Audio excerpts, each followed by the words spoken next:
બોલો હાથ ઊંચો કરો કે એટલો જ થાય. મારી બાજુ ફરી જાઓ, હવે કરો હાથ ઊંચો, બોલો કરો એટલો થાય. જો પહેલા કરતા તો વધારે સારું થયું છે.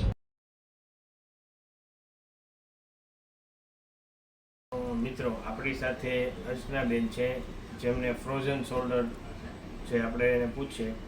માતાજી હાથ ઊંચો કરો, બોલો હાથ ઊંચો કરો કે એટલો જ થાય. મારી બાજુ ફરી જાઓ, હવે કરો હાથ ઊંચો, બોલો કરો એટલો થાય. આમ ફરી જાઓ, પેલી બાજુ ફરી જાઓ, હવે હાથ ઊંચો કરો તો બોલો હાથ ઊંચો કરો, એ પરફેક્ટ થાય. આ આટલો જ થાય, બરોબર. હવે થોડાક આમ પાછળ જુઓ તો પાછળ કેટલો જ જાય. આમ બોલો હાથ કરો, એટલો જ થાય.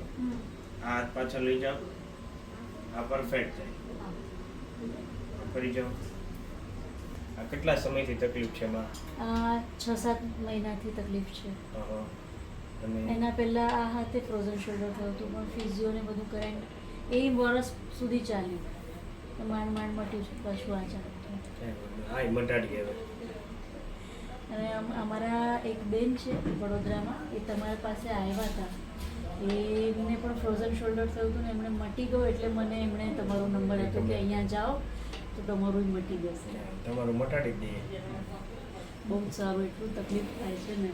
કાંઈ વાંધો નહીં, દુખાવો બહુ થતો. બહુ જ. હમણાં ગાડીમાં આવ્યા 2-4 વાર આંચકા લાગ્યા તો આમ એવું લાગે કે હાથ છૂટો પડી ગયો છે, એટલું દુખે છે. સહેજ ઝટકો લાગે કે કંઈ થાય ને. કાંઈ વાંધો, હાલો કરીએ. દુખે છે?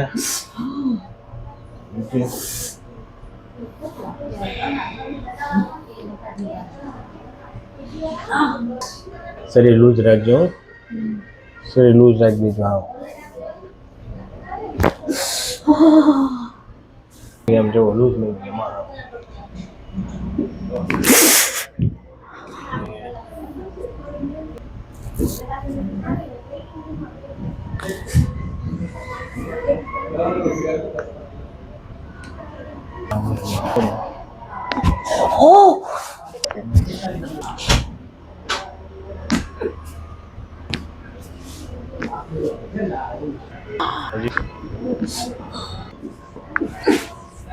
લૂઝ નહીં કીધું શરીર. Loose loose loose loose.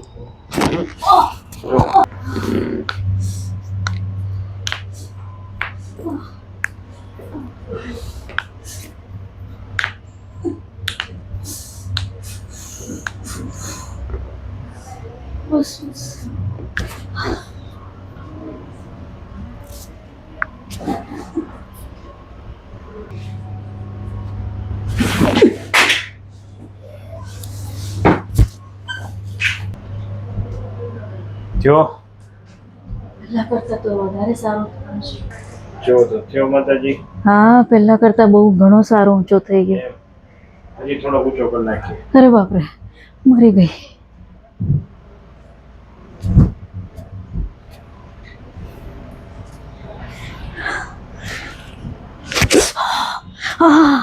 Mummy, હા હા.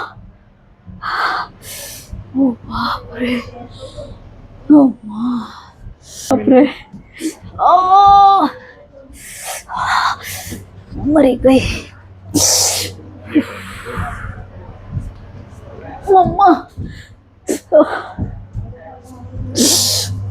કરો જો.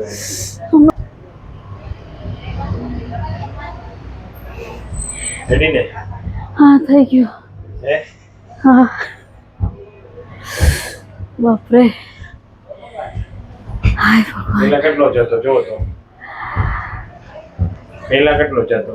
આટલો જતો તો, હવે આટલો જાય છે. વાહ ભાઈ વાહ. ટ્રીટમેન્ટ કર્યા પછી પાકું ને? પાક્કું પાક્કું. પરસેવો નીકળી ગયો ને? અરે જીવ બી નીકળી ગયો. પણ સારું થઈ ગયું. હા, ખરેખર સારું થઈ ગયું છે. જો તો હવે થાય છે કાંઈ જો. હા. અરે વાહ, ખાસો ઊંચો થઈ ગયો. હજી આ ફર્સ્ટ સિટિંગમાં તમને એટલું થયું. હજી તમે 4-5 સિટિંગ આવશો એટલે તમારો જે ફ્રોઝન શોલ્ડર છે એ સાવ ઓકે થઈ જશે.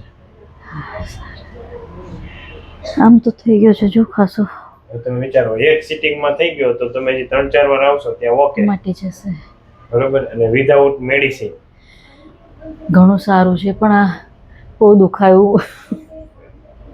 પણ વિચારો તમે ઇન્જેક્શન આપીને બધું કરે એની કરતાં આ બેટર કે આ બહુ જ સારું. પહેલા મેં 2-3 ડોક્ટરોને બતાવ્યું હતું આ હાથે થયું હતું ત્યારે તો કે ઓપરેશન કરવું પડશે. મેં કીધું મારે ઓપરેશન નથી કરાવવું. ને પછી તમારું એડ્રેસ આપ્યો હોય પુષ્પાબેન આવ્યા હતા અહીંયા તમારે ત્યાં. એમણે મને કીધું તમે ત્યાં જઈ આવો. ત્યાં જઈ ત્યાંથી વડોદરાથી આવો ને? વડોદરાથી. સરસ. અત્યારે કેમ રહ્યો હવે? હવે સારું લાગે છે, ખરેખર સારું લાગે છે. હજી એકવાર ઊંચો કરો. ખાસું ઊંચું થઈ ગયું. અને આમ પાછળ ફરી જાવ તો જોઉં તો હવે હજી આટલું થાય છે.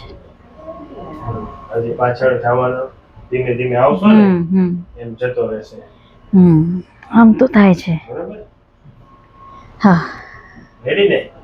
હજી આપણે ફર્સ્ટ સિટિંગ નો વિડિયો ઉતાર્યો. હવે આપણે સાવ પાછળ આમ જતો રહે ને એવો 5મી સિટિંગ એ પાછો ઉતારવાનો. બરાબર. એ બીજો રાઉન્ડ. એમાં શું હોય કે ત્યાં સ્વેલિંગ હોય, અહીંયા જે ફ્રોઝન શોલ્ડર હોય ખંભો જામ થઈ ગયો હોય તો એને આપણે ધીમે ધીમે કાયરોપ્રેક્ટિક ટ્રીટમેન્ટથી આપણે ધીમે ધીમે સેટિંગ કરીએ ને એટલે સ્નાયુ થોડા થોડા ખેંચાતા હોય.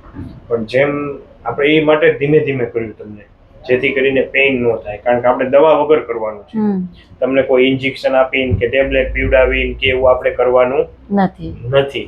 આપણે વગર દવાએ કરવાનું છે. એકચ્યુઅલી તમને અહીંયા દુખાવો તો હોય જ તે, પણ આપણે વધારે સેટિંગ કરીએ એટલે થોડોક દુખાવો ત્યારે વધે. પણ તમે કાલ તમને સાવ ઓકે થઈ જશે. તમે એમ કહેશો કે આ ચમત્કાર થઈ ગયો. 5 સિટિંગ કરવાની હોય. બરોબર. ફ્રોઝન શોલ્ડરમાં 5 સિટિંગમાં સરખું થઈ જાય.